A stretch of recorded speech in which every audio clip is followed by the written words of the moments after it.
Hébreux, chapitre 1.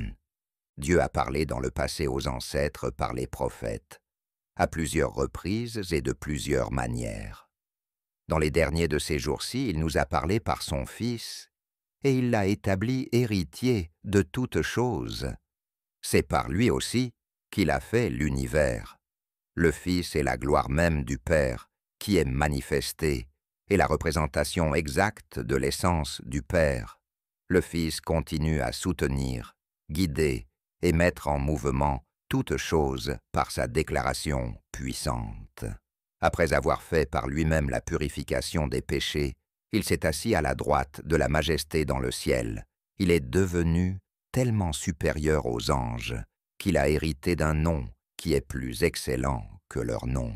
En effet, auquel des anges Dieu a-t-il jamais dit « Toi tu es mon fils, aujourd'hui moi, je fais de toi mon enfant ». Psaume 2, 7. En plus, moi, je serai un père pour lui, et lui, il sera pour moi un fils. 2 Samuel 7, 14.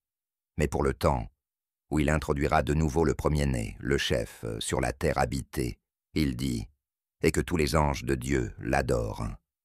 Psaume 97, 7.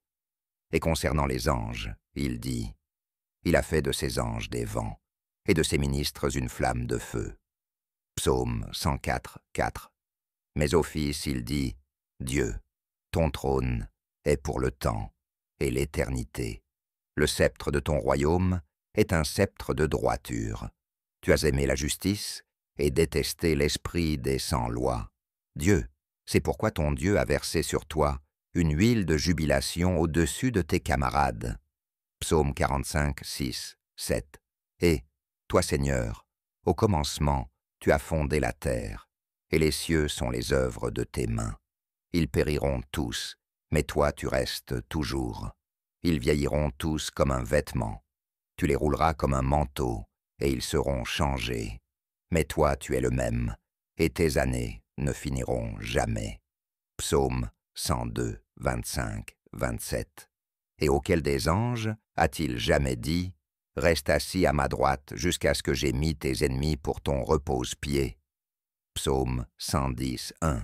Ne sont-ils pas tous des esprits qui ont un ministère, envoyés pour servir en faveur de ceux qui vont hériter de la libération perpétuelle? Hébreux chapitre 2. C'est pourquoi on doit s'attacher plus fortement aux choses qu'on a entendues, pour éviter qu'on vienne à glisser. Oui, si le message prononcé par des anges s'est montré ferme, et si toute transgression et toute désobéissance a reçu un salaire juste, comment nous, on échapperait si on néglige un si grand salut? Il a commencé d'être annoncé par le Seigneur, et nous a été confirmé par ceux qui l'ont entendu, et Dieu a aussi continuellement rendu témoignage avec eux par des signes miraculeux, des prodiges et toutes sortes de miracles, aussi avec des distributions de dons par l'Esprit Saint, selon sa volonté. En effet, ce n'est pas à des anges qu'il a soumis la terre à venir qu'on annonce, mais quelqu'un a rendu quelque part ce témoignage. Il a dit « Qu'est-ce que l'homme que tu te souviennes de lui, ou le Fils de l'homme que tu le visites? Tu l'as fait un peu de temps inférieur aux anges. Tu l'as couronné de gloire et d'honneur, et tu l'as établi sur les œuvres de tes mains. Tu as soumis toutes choses sous ses pieds. » Psaume 8, 4, 6. Oui, en lui soumettant toutes choses, il n'a rien laissé qui échappe à son autorité. Maintenant, on ne voit pas encore que toutes choses lui soient soumises. Mais on voit ce Jésus couronné de gloire et d'honneur, lui qui a été fait un peu de temps inférieur aux anges, à cause de la mort qu'il a soufferte, pour que, par la grâce de Dieu, cette bonté divine, qui n'est pas méritée, il goûte à la mort pour tous. En effet, Dieu par qui et pour qui tout existe, ça lui convenait d'amener beaucoup de fils à la gloire et de rendre complet le travail de Jésus par le moyen des souffrances, lui qui est la source de leur salut. Oui, Jésus qui met à part, pour Dieu, pour un travail particulier, et ceux qui sont mis à part pour Dieu, viennent tous d'une seule famille. C'est pourquoi Jésus n'a pas honte de les appeler ses frères et ses sœurs. Il dit « J'annoncerai ton nom à mes frères et à mes sœurs, et je chanterai tes louanges au milieu de l'assemblée. » Psaume 22, 22. Il dit aussi « Je mettrai ma confiance en Dieu. » Ésaïe 8, 17. Et aussi « Me voici, moi et les enfants que Dieu m'a donnés. » Ésaïe 8, 18. Donc, puisque les enfants ont en commun la chair et le sang, la condition humaine, lui aussi, de la même manière, a eu part à la même chose. C'est pour que, par sa mort, il prive de puissance celui qui a le pouvoir de la mort, c'est-à-dire le diable, le calomniateur. Aussi, pour libérer tous ceux qui, par la peur de la mort, étaient toute leur vie retenus dans l'esclavage. En effet, certainement ce ne sont pas les anges que Jésus prend à lui, mais il prend la descendance d'Abraham. Donc il a dû en toutes choses être rendu semblable à ses frères et à ses sœurs, pour qu'il soit un grand prêtre qui a pitié et qui est fidèle dans les choses qui ont rapport à Dieu, pour faire l'expiation pour les péchés du peuple. Oui, puisque Jésus a souffert lui-même quand il a été tenté, il est capable de courir aux cris de ceux qui sont tentés. Hébreux chapitre 3. C'est pourquoi, frères et sœurs dédiés à Dieu, vous êtes participants de l'appel céleste, pour un but particulier. Fixez vos pensées sur l'envoyé et le grand prêtre de notre profession, Jésus-Christ, le libérateur promis. Il est fidèle à celui qu'il a établi, comme l'a été aussi Moïse dans toute la maison de Dieu. En effet, Jésus a été jugé digne d'une gloire qui surpasse celle de Moïse, puisque celui qui a construit la maison la surpasse en honneur. Oui, toute maison est construite par quelqu'un, et celui qui a construit toute chose et a pourvu ce qui est nécessaire à son fonctionnement, c'est Dieu. C'est vrai que Moïse a été fidèle dans toute la maison de Dieu comme serviteur pour être témoin du message qui devait être annoncé. Nombre 12, 7. Mais Christ, lui, est fidèle comme fils sur la maison de Dieu. Et nous, on est sa maison, si malgré tout on retient fermement jusqu'à la fin l'assurance et la gloire de l'attente confiante. C'est pourquoi, comme dit le Saint-Esprit, « Aujourd'hui, si vous entendez sa voix, ne continuez pas d'endurcir vos cœurs comme au moment de l'irritation, au jour de la tentation dans la région inhabitée.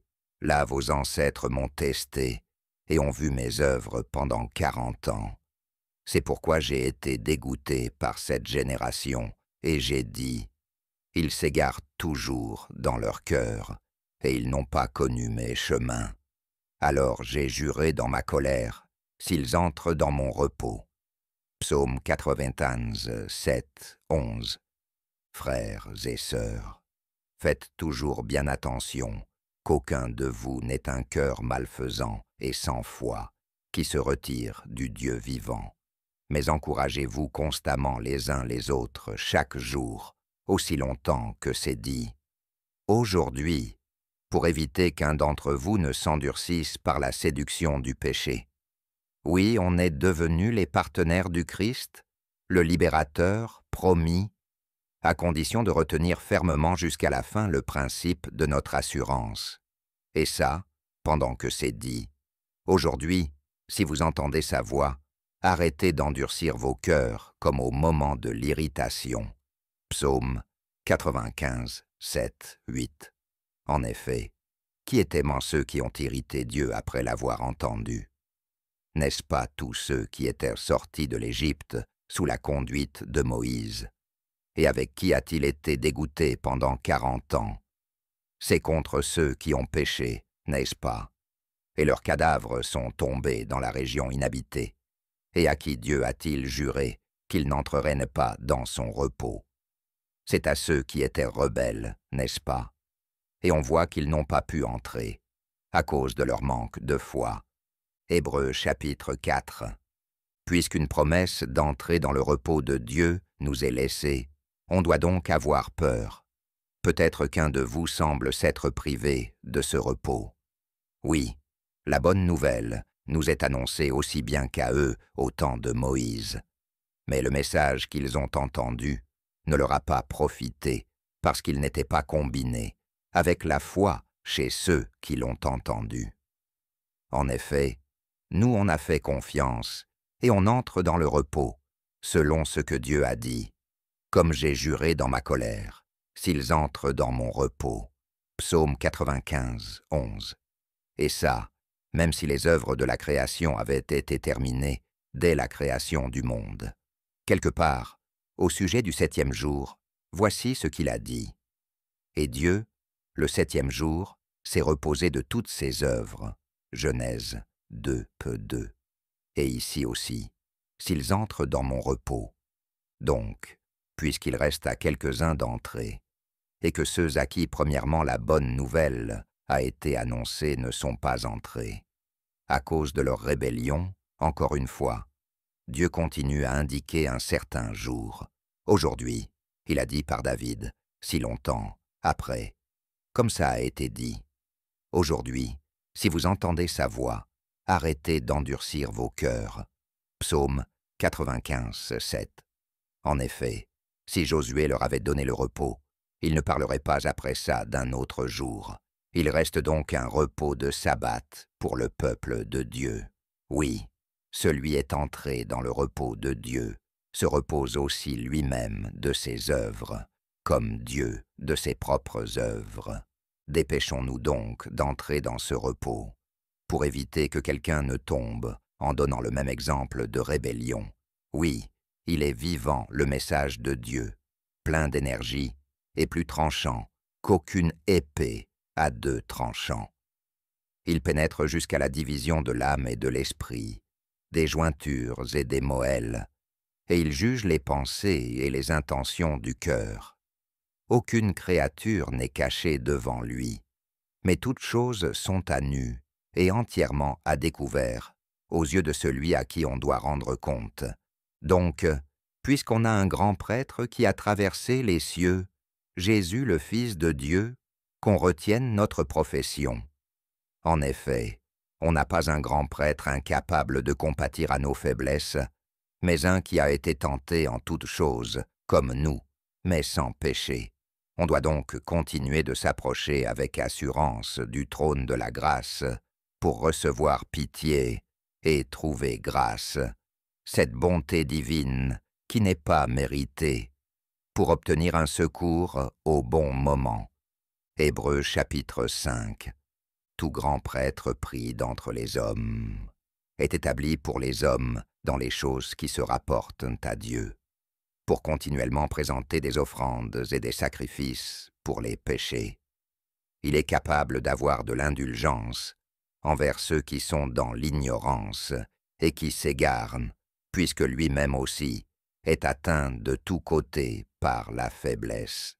Et, à cause de cette faiblesse, il doit présenter le sacrifice pour les péchés, pour lui-même, aussi bien que pour le peuple.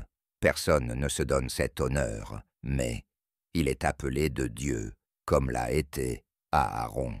De la même manière aussi, le Christ, le libérateur promis, ne s'est pas lui-même donné la gloire d'être fait grand prêtre, mais il la tient de celui qui lui a dit « Toi tu es mon fils, aujourd'hui moi, je fais de toi mon enfant. » Psaume 2, 7. Comme il dit aussi dans un autre endroit « Tu es prêtre éternellement, selon l'ordre de Melchisédek. » Psaume 110, 4. C'est Jésus qui, dans les jours de sa vie humaine, a présenté avec de grands cris et avec larmes des prières et des supplications à celui qui pouvait le relever après sa mort. Et il a été exaucé au sujet de sa peur. Même s'il était fils, il a appris l'obéissance par les choses qu'il a souffertes. Et puisqu'il a été rendu complet, étant sauveur et grand prêtre, il est devenu pour tous ceux qui lui obéissent l'auteur d'un salut éternel. Il a été proclamé par Dieu grand prêtre selon l'ordre de Melchisédek. On a beaucoup de choses à dire là-dessus et des choses difficiles à expliquer, parce que vous êtes devenus paresseux dans votre compréhension. Oui, vu le temps, vous devriez être des enseignants, et vous avez encore besoin qu'on vous enseigne les premiers éléments du message de Dieu. Vous êtes rendu à un point où vous avez besoin de lait et non pas de nourriture solide. En effet, celui qui est au lait n'a pas l'expérience du message de justice parce qu'il est un petit enfant. Mais la nourriture solide est pour les adultes qui, à cause de l'habitude, ont le sens exercé à discerner le bien et le mal. Hébreux chapitre 6. C'est pourquoi, après avoir laissé une fois pour toutes le début du message du Christ, c'est-à-dire la loi et les sacrifices, on doit avancer vers la perfection. On ne doit pas poser encore une fois le fondement, c'est-à-dire se détourner des œuvres mortes, de la foi envers Dieu, de la doctrine des lavages, de l'imposition des mains, du relèvement des morts et du jugement éternel. C'est aussi ce qu'on fera, si seulement Dieu le permet. Oui, ceux qui ont été une fois éclairés, qui ont goûté du don céleste, qui ont été faits participants de l'Esprit Saint, qui ont goûté du bon message de Dieu et des puissances du monde à venir, et qui sont tombés, c'est impossible de toujours les ramener à un changement complet d'attitude. Eux crucifient continuellement pour eux-mêmes le Fils de Dieu et l'exposent à la honte. Lorsqu'une terre boit la pluie qui vient souvent sur elle, et qu'elle continue à produire une herbe utile à ceux pour qui elle est cultivée, elle reçoit la faveur de Dieu. Mais si elle continue à porter des épines et des chardons, elle est sans valeur et près d'être destinée au malheur, et sa fin, c'est d'être brûlée. Mais on est convaincu à votre sujet, mes bien-aimés, des choses meilleures et convenables au salut, même si on parle comme ça. En effet, Dieu n'est pas injuste pour oublier votre œuvre et votre travail épuisant. Aussi cet amour que vous avez montré pour lui, un amour divin, cet amour qui néglige ses propres intérêts pour servir les intérêts de Dieu. Vous avez servi ceux qui sont dédiés à Dieu et vous les servez encore. Mais on désire que chacun de vous montre le même zèle pour posséder la pleine assurance de l'attente confiante jusqu'à la fin. Alors, ne devenez pas paresseux, mais imitez ceux qui, par la foi et la patience, héritent des promesses. Oui, quand Dieu a fait la promesse à Abraham, il ne pouvait jurer par aucun être plus grand. Alors il a juré par lui-même. Il a dit « Certainement en comblant de biens les autres, je te comblerai, et en multipliant, je te multiplierai. » Genèse 22, 10. Alors, Abraham a attendu avec patience, et il a obtenu la promesse. Oui, les hommes jurèrent par celui qui est plus grand qu'eux, et le serment est pour eux une garantie qui met fin à toute contestation. C'est pourquoi Dieu a voulu montrer encore plus clairement aux héritiers de la promesse l'immutabilité de son plan, et il est intervenu comme médiateur par un serment. Il y a donc deux choses immuables, la promesse de Dieu et son serment, et c'est impossible que Dieu mente. Nous, on a trouvé notre refuge dans un ferme attachement à l'attente confiante qui est devant nous. Alors, on a une consolation puissante. Cette attente confiante, on la tient comme une ancre de l'âme, à la fois certaine et ferme, et qui pénètre à l'intérieur du voile. Jésus est entré là, pour nous comme précurseur. Il a été fait grand prêtre éternellement, selon l'ordre de Melchisédek. Hébreux chapitre 7. Vraiment, ce Melchisédek était roi de Salem et prêtre du Dieu très haut. Il est allé à la rencontre d'Abraham quand lui revenait de la défaite des rois, et il a invoqué sur lui les soins divins. C'est à lui qu'Abraham a même donné pour sa part le 10e de toutes choses. Et Melchisédek, lorsqu'on interprète son nom, est premièrement et sans doute roi de justice, et ensuite aussi roi de Salem, qui est roi de paix. Il est sans père, sans mère, sans généalogie, et il n'a ni commencement de jour ni fin de vie, mais il est rendu semblable au Fils de Dieu. Ce Melchizedek reste prêtre pour toujours. Mais considérez combien est grand celui à qui Abraham, le patriarche, a même donné le 10e du butin. C'est vrai, ceux d'entre les fils de Lévi qui reçoivent la prêtrise ont, selon la loi, une ordonnance pour prélever un 10e sur le peuple, c'est-à-dire leurs frères et leurs sœurs, qui pourtant sont issus des reins d'Abraham, mais celui qui n'est pas compté dans leur généalogie a prélevé le 10e sur Abraham et a fait appel aux soins divins sur celui qui avait les promesses. Et sans aucun doute, celui qui est plus important fait appel aux soins divins sur celui qui est inférieur. Et ici, c'est des hommes mortels qui reçoivent les 10e, mais là, c'est celui à qui on a rendu le témoignage qu'il est toujours vivant.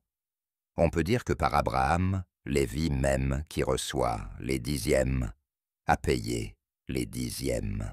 En effet, Lévi était encore dans les reins de son père lorsque Melchisédek est venu à sa rencontre. La loi donnée au peuple d'Israël repose sur la prêtrise lévitique. Pourtant, si ça avait été possible d'atteindre la perfection par cette prêtrise, pourquoi c'était nécessaire d'établir un prêtre différent, selon l'ordre de Melchisédek, et non pas selon l'ordre d'Aaron? En effet, si la prêtrise est changée, il y a aussi la nécessité d'un changement de loi. En effet, Jésus de qui ces choses sont dites a fait partie d'une autre tribu, et personne n'a été destiné à l'autel de cette tribu-là. Oui, c'est évident que notre Seigneur est sorti de Juda, et Moïse, lui, n'a rien dit au sujet d'une prêtrise pour cette tribu-là.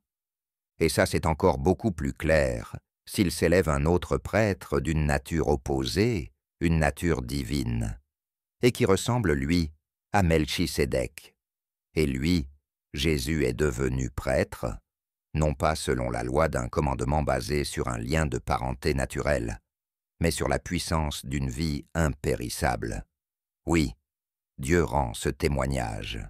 Tu es prêtre, éternellement, selon l'ordre de Melchisédek. Psaume 110, 4. Il y a bien en effet abolition du commandement précédent, parce qu'il est faible et inutile. Non, la loi n'a rien amené à la perfection.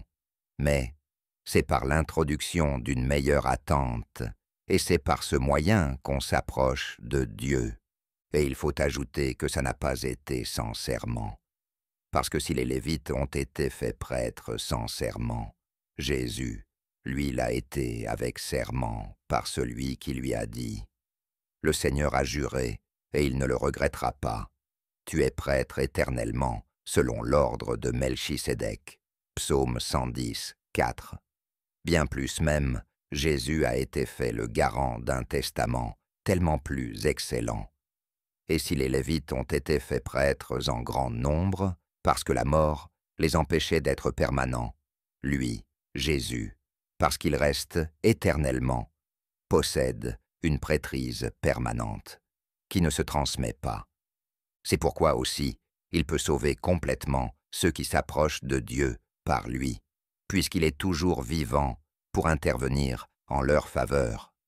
Oui, Jésus était le grand prêtre qu'il nous fallait, saint, innocent, sans tache, séparé des pécheurs et élevé plus haut que les cieux. Lui n'a pas chaque jour besoin, comme les grands prêtres, d'offrir des sacrifices, premièrement pour ses propres péchés, ensuite pour ceux du peuple, étant donné qu'il l'a fait une fois pour toutes, en s'offrant lui-même. Oui, la loi établit grand prêtre des hommes qui sont toujours imparfaits. Mais la parole du serment, prononcée après la loi, établit un Fils pour toujours parfait. Hébreux chapitre 8. Mais le point principal de ce qui vient d'être dit, c'est qu'on a tout un grand prêtre Lui, Jésus, s'est assis à la droite du trône de la majesté dans les cieux. Il est un ministre du sanctuaire et du vrai tabernacle que le Seigneur a dressé et non pas un homme. En effet, tout grand prêtre est établi pour présenter des offrandes et des sacrifices. C'est pourquoi c'est nécessaire qu'il ait aussi quelque chose à présenter. En effet, si Jésus était sur la terre, il ne serait même pas prêtre puisqu'il y a des prêtres qui présentent les offrandes selon la loi. Ils font le culte à un modèle et à une ombre des choses célestes selon l'avertissement divin qu'a reçu Moïse lorsqu'il devait confectionner le tabernacle. « Prends donc soin, a dit Dieu, de faire toutes choses d'après le modèle qui t'a été montré sur la montagne. » Exode 25, 40. Mais maintenant, Jésus a obtenu un ministère tellement plus différent qu'il est aussi médiateur d'une alliance supérieure, établie sur des promesses supérieures. Oui, si cette première alliance avait été sans reproche, il n'y aurait pas eu raison d'en chercher une deuxième. En effet, en parlant avec reproche, il leur répète « Voici, des jours viennent, dit le Seigneur, où j'achèverai en faveur de la maison d'Israël et de la maison de Juda une alliance nouvelle. Elle ne sera pas comme l'alliance que j'ai faite avec leurs ancêtres, quand je les ai pris par la main pour les faire sortir du pays d'Égypte, parce qu'ils n'ont pas persévéré dans mon alliance, et que moi je ne me suis plus soucié d'eux, dit le Seigneur. Voilà l'alliance que je ferai pour la maison d'Israël après ces jours-là, dit le Seigneur. Je mettrai mes lois dans leurs pensées, je les écrirai aussi sur leur cœur, et je serai leur Dieu, et ils seront mon peuple. Ils n'enseigneront absolument plus chacun leur prochain, ni chacun leur frère, en disant « Apprends à faire l'expérience de connaître le Seigneur. En effet, tous me connaîtront bien, depuis le plus insignifiant d'entre eux jusqu'au plus important d'entre eux. Oui, j'aurai pitié au sujet de leurs injustices, et je ne me souviendrai absolument plus de leurs péchés, ni de leurs actes d'un sans loi. » Jérémie 31, 31, 34. En disant que cette alliance-là est nouvelle, il déclare que la première est ancienne, et ce qui devient ancien et qui vieillit est près de disparaître. Hébreux, chapitre 9. C'est vrai que le premier tabernacle avait aussi des ordonnances pour le culte et le sanctuaire de ce monde. En effet, on a préparé un tabernacle. Dans la première partie de cette tente appelée le lieu saint, était le chandelier, la table et la présentation des pains. Et de l'autre côté du deuxième voile était la partie du tabernacle appelée le lieu très saint. Là, il y avait un encensoir d'or et l'arche de l'alliance entièrement couverte d'or, dans laquelle était une urne d'or contenant la manne. Aussi il y avait le bâton d'Aaron qui avait fleuri et les plaques de l'alliance.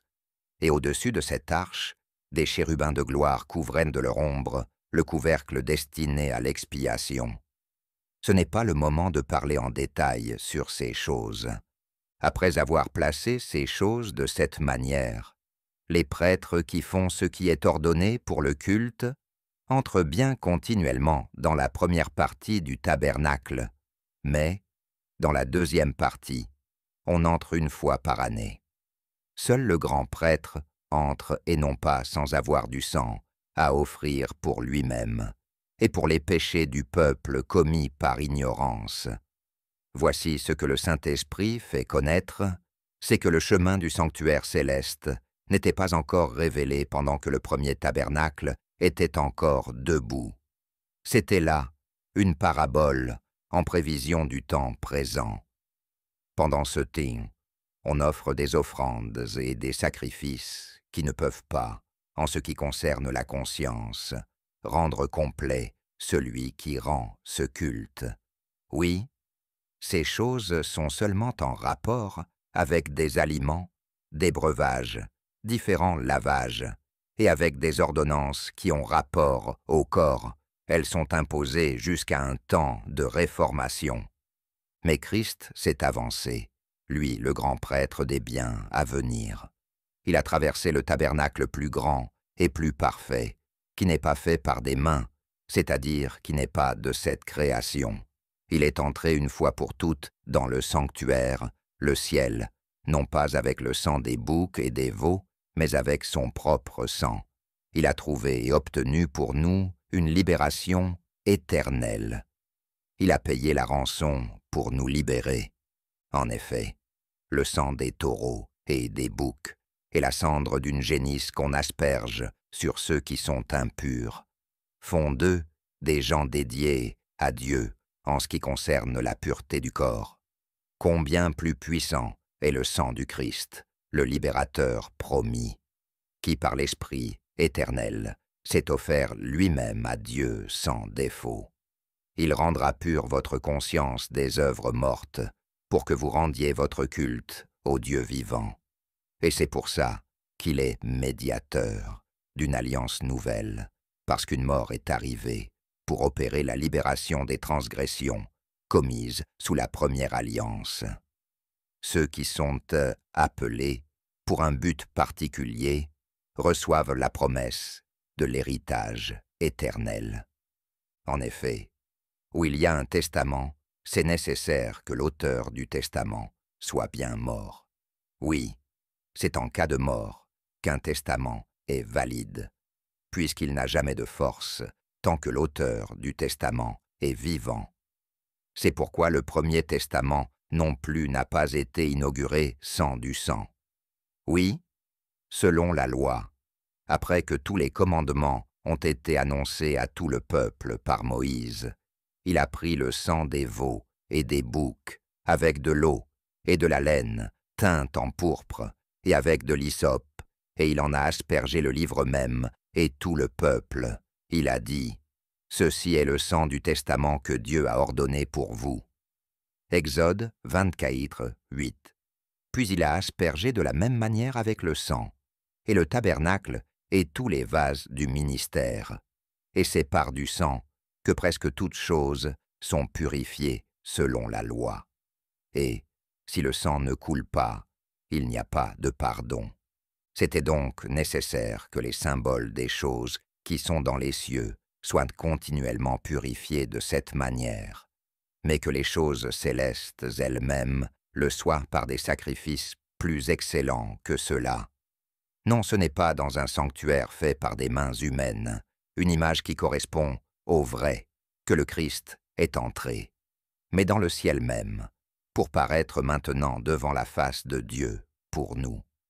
Et ce n'est pas pour s'offrir lui-même plusieurs fois, comme le grand prêtre entre chaque année dans le sanctuaire avec un sang étranger.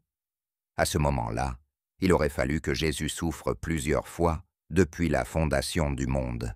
Mais maintenant, il a été manifesté une fois, à la fin des siècles, pour l'abolition du péché par son propre sacrifice. Et ce qui est réservé aux hommes, c'est de mourir une fois, après quoi vient le jugement. Alors, le Christ, lui, qui a été offert une seule fois pour porter les péchés d'un grand nombre, va se présenter une deuxième fois sans rapport au péché, à ceux qui l'attendent pour la libération. Hébreux chapitre 10.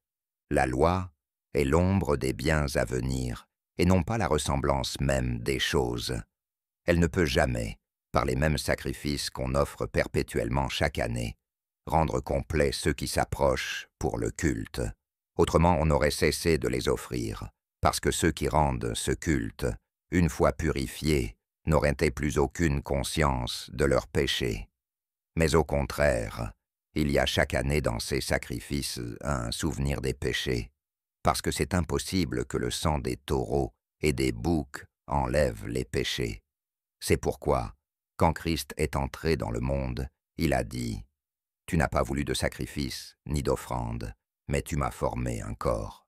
Tu n'as pas pris plaisir aux holocaustes ni aux sacrifices pour le péché. Alors j'ai dit « Dieu, voici je viens pour faire ta volonté, comme c'est écrit de moi dans le rouleau du livre. » Psaume 46, 8. Il avait dit plus haut « Tu n'as pas voulu de sacrifice, ni d'offrande, ni d'holocauste, ni de sacrifice pour le péché, et tu n'as pas pris plaisir à ces choses qui sont offertes selon la loi. Alors il a dit, Dieu, voici je viens pour faire ta volonté. Lui, Christ, abolit le premier système pour établir le deuxième. C'est par cette volonté qu'on a été mis à part pour Dieu, par l'offrande du corps de Jésus-Christ, faite une fois pour toutes. Tout prêtre se tient debout chaque jour. Il exerce son ministère et il offre plusieurs fois les mêmes sacrifices qui ne peuvent jamais enlever les péchés. Mais lui, Jésus, après avoir offert pour les péchés un seul sacrifice pour toujours, il s'est assis à la droite de Dieu. Il attend depuis ce temps-là que ses ennemis soient mis pour son repose-pied. Oui, par une seule offrande, il a rendu complet pour toujours ceux qui sont mis à part pour Dieu. Et le Saint-Esprit aussi nous rend témoignage. En effet, il a déjà dit, « Voici l'alliance que je ferai en leur faveur après ces jours-là, dit le Seigneur. Je mettrai mes lois dans leur cœur et je les écrirai aussi dans leurs pensées. » Il ajoute, « Je ne me souviendrai absolument plus de leurs péchés, ni de leurs actes d'un sans loi. » Jérémie 31, 33, 34. En effet, où il y a pardon de ces choses, il n'y a plus d'offrande pour le péché, frères et sœurs. On a donc l'assurance de pouvoir entrer dans le sanctuaire, qui est dans le ciel, par le sang de Jésus. Ce chemin, nouveau et vivant, il l'a inauguré pour nous au travers du voile, c'est-à-dire son propre corps. Et puisqu'on a un grand prêtre, Jésus, sur la maison de Dieu, on continue à s'approcher avec un cœur vrai, dans la pleine assurance que la foi donne, nos cœurs purifiés par l'aspersion d'une mauvaise conscience, et le corps baigné d'une eau pure. On continue à retenir la profession de l'attente confiante, sans fléchir, parce que celui qui a promis est fidèle. On doit continuer à prendre soin les uns des autres, pour nous exciter à l'amour, un amour divin, cet amour qui néglige ses propres intérêts, pour servir les intérêts d'un autre, aussi aux bonnes œuvres. Arrêtons de négliger notre rassemblement, comme c'est l'habitude de quelques-uns, mais on doit s'encourager, et encore plus, en voyant et approcher le jour. En effet, si on pêche en retournant au sacrifice du temple, et on le fait volontairement, après avoir reçu la pleine connaissance de la vérité, il ne reste plus de sacrifice pour les péchés, mais une attente terrible de jugement et de l'ardeur d'un feu qui doit dévorer les adversaires. Si quelqu'un a rejeté la loi de Moïse, il meurt sans pitié sur la déposition de 2 ou 3 témoins. Pensez de quel pire supplice sera jugé digne celui qui aura piétiné le Fils de Dieu et qui aura regardé comme une chose commune le sang du testament par lequel il a été mis à part pour Dieu, et qui aura insulté l'Esprit de la grâce. Oui, on connaît celui qui a dit « À moi la vengeance, moi je rendrai à chacun ce qu'il mérite, dit le Seigneur. » Deutéronome 32, 35. Et aussi, le Seigneur jugera son peuple. Deutéronome 32, 36. Psaume 135, 14. C'est une chose terrible que de tomber entre les mains du Dieu vivant. Et continuez à vous rappeler des jours passés où, après avoir été éclairés, vous avez enduré un grand assaut de souffrance, soit lorsque vous avez été offerts en spectacle par le déshonneur et la détresse, ou soit lorsque vous avez été associés à ceux qui passaient par ces choses.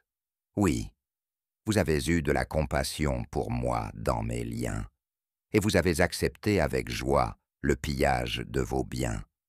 Vous saviez au fond de vous-même que vous avez dans les cieux une possession meilleure et permanente. Ne rejetez donc pas votre assurance, qui a une grande rémunération. Oui, vous avez besoin de persévérance, et après avoir fait la volonté de Dieu, vous remporterez l'effet de la promesse. Oui, encore un peu, très peu de temps, et celui qui doit venir arrivera, et il ne sera pas en retard. Mais le juste vivra par la foi. Habacuc 2, Acte 4. Et s'il se retire, mon âme ne prend pas de plaisir en lui. En ce qui nous concerne, on n'est pas de ceux qui se retirent pour leur perdition, mais de ceux qui croient pour le salut de leur âme. Hébreux chapitre 11. La foi est la ferme assurance des choses qu'on attend avec confiance, et la conviction d'obtenir celles qu'on ne voit pas. Oui, c'est par la foi que les ancêtres ont reçu un bon témoignage. Par la foi, on comprend que l'univers a été formé et existe maintenant par un ordre de Dieu. Alors les choses qu'on voit n'ont pas été faites de choses visibles. Par la foi, Abel a offert à Dieu un sacrifice plus excellent que Caïn. Par sa foi, il a reçu le témoignage d'être juste. Dieu a rendu ce témoignage au sujet de ses offrandes. Et par sa foi même, s'il est mort, il parle encore. Par la foi, Enoch a été transporté pour ne pas voir la mort. Et on ne l'a pas trouvé parce que Dieu l'avait transporté. En effet, avant son enlèvement, il avait reçu le témoignage d'avoir été agréable à Dieu. Et sans la foi, c'est impossible d'être agréable à Dieu. Oui, il faut que celui qui s'approche de Dieu croit qu'il existe et qu'il récompense ceux qui le recherchent. Par la foi, Noé a été divinement averti au sujet des choses qu'on ne voyait pas encore. Et saisi de peur, il a construit une arche pour préserver sa famille. C'est par sa foi qu'il a condamné le monde et qu'il est devenu héritier de la justice qui est le résultat de la foi. Par la foi, Abraham a été appelé et a obéi. Il est allé dans l'endroit qu'il devait recevoir en héritage et il est sorti sans savoir où il allait. Par la foi, il a séjourné dans la terre de la promesse comme dans une terre étrangère. Il a habité sous des tentes avec Isaac et Jacob, les cohéritiers de la même promesse. Oui, il attendait la ville qui a les fondements, et c'est Dieu qui en est l'architecte et l'ouvrier. Par la foi aussi, Sarah elle-même a reçu la puissance de concevoir, et, passé l'âge, elle a mis au monde un enfant, parce qu'elle a l'estimé fidèle, celui qui avait fait la promesse. C'est pourquoi aussi, d'un seul, Abraham, pourtant déjà usé, a été engendré une foule comme les étoiles du ciel, aussi comme les grains de sable au bord de la mer, ce qu'on ne peut pas compter. C'est dominé par la foi qu'eux sont tous morts, sans avoir reçu l'effet des promesses. Mais après les avoir vus de loin, crus et salués, ils ont déclaré publiquement être étrangers et voyageurs sur la terre. En effet, ceux qui parlent comme ça montrent clairement qu'eux recherchent une patrie. Et vraiment, s'ils avaient eu la nostalgie de celle d'où ils étaient sortis, ils auraient eu le temps d'y retourner. Mais maintenant, ils aspirent à une meilleure patrie, c'est-à-dire à une patrie céleste. C'est pourquoi Dieu n'a pas honte d'eux, ni de s'appeler leur Dieu, parce qu'il leur a préparé une ville. Par la foi, Abraham a été testé et a offert Isaac. Celui qui avait reçu les promesses a offert son unique. C'est à propos de ce fils que ça avait été dit. C'est d'Isaac que te sera appelée une descendance. Genèse 21, 12. Il avait estimé que Dieu est puissant, même pour réveiller d'entre les morts. C'est pourquoi il l'a retrouvé par une sorte de relèvement d'entre les morts. Par la foi, Isaac a invoqué les soins divins sur Jacob et Ésaü au sujet des choses à venir. Par la foi, Jacob, qui était mourant, a invoqué les soins divins sur chacun des fils de Joseph et a adoré appuyé sur le bout de son bâton. Par la foi, Joseph, à la fin de ses jours, a fait mention de la sortie des fils d'Israël et a donné des ordres au sujet de ses os. Par la foi, Moïse, à sa naissance, a été caché 3 mois par ses parents. Parce qu'ils ont vu que l'enfant était beau, ils n'ont pas eu peur de l'ordre du roi. Par la foi, Moïse, devenu grand, a renoncé à être appelé fils de la fille de Pharaon. Il a aimé mieux être maltraité avec le peuple de Dieu que d'avoir la jouissance passagère du péché. Il a estimé le déshonneur du Christ une richesse plus grande que les trésors de l'Égypte. Oui, il regardait à la rémunération. Par la foi, il a quitté l'Égypte sans avoir peur de la fureur du roi. Oui, il est demeuré ferme, comme s'il voyait celui qui est invisible. Par la foi, il a célébré la fête du passage et l'aspersion du sang, pour que celui qui exterminait les premiers-nés ne touche pas leurs enfants. Par la foi, ils ont passé par la mer Rouge comme au travers d'un endroit sec, et les Égyptiens qui ont essayé ont été engloutis. Par la foi, les murs de Jéricho sont tombés, après qu'on en ait fait le tour pendant 7 jours. Par la foi, Rahab la prostituée n'a pas péri avec ceux qui étaient rebelles, parce qu'elle a reçu les espions en paix. Et que dire encore? Oui, le temps me manquera si je parle de Gédéon, de Barak, de Samson, de Jephthé, de David, de Samuel et des prophètes. Ils ont par la foi conquis des royaumes, exercé la justice, obtenu les promesses, fermé la gueule des lions, éteint la puissance du feu et échappé aux tranchants de l'épée. Faibles, ils sont devenus forts dans la guerre, et ils ont mis en fuite les camps des étrangers. Des femmes ont retrouvé leur mort par un relèvement. D'autres ont été torturées et n'ont pas accepté la libération afin d'obtenir un meilleur relèvement. Et d'autres sont passés par l'épreuve des moqueries et du fouet, et même des liens et de la prison. Ils ont été tués à coups de pierre, ils ont été sciés en deux, ils ont été tentés, ils sont morts, tués par l'épée. Ils se sont déplacés sans cesse, vêtus de peau de brebis, de peau de chèvre, privés de tout, persécutés et maltraités. Le monde n'était pas digne d'eux. Ils étaient égarés dans les régions inhabitées, les montagnes, les cavernes, et dans les ouvertures de la terre. Et tous ceux-là, qui ont reçu un bon témoignage à cause de leur foi, n'ont pas remporté l'effet de la promesse. Dieu a pourvu quelque chose de meilleur pour nous, pour que eux ne soient pas rendus complets sans nous. Hébreux chapitre 12. Nous donc aussi, puisqu'on a autour de nous une si grande foule de témoins, qu'on dépose une fois pour toutes tout fardeau et le péché qui nous enveloppe si facilement. On doit courir avec persévérance dans la course qui est devant nous. On doit garder nos yeux fixés sur Jésus, le grand chef de la foi, et celui qui la perfectionne. Lui qui, en prévision de la joie qui était devant lui, a enduré la croix, méprisé la honte, et s'est assis à la droite du trône de Dieu. Pour vous empêcher de devenir fatigués et découragés dans vos âmes, oui, considérez Jésus, qui a enduré de la part des pécheurs une telle opposition contre lui-même. Vous n'avez pas encore résisté jusqu'au sang en combattant contre le péché, et vous avez oublié l'encouragement qui s'adresse à vous comme à des fils. Mon fils, arrête de rejeter avec mépris la correction du Seigneur, et arrête d'être découragé quand il te reprend.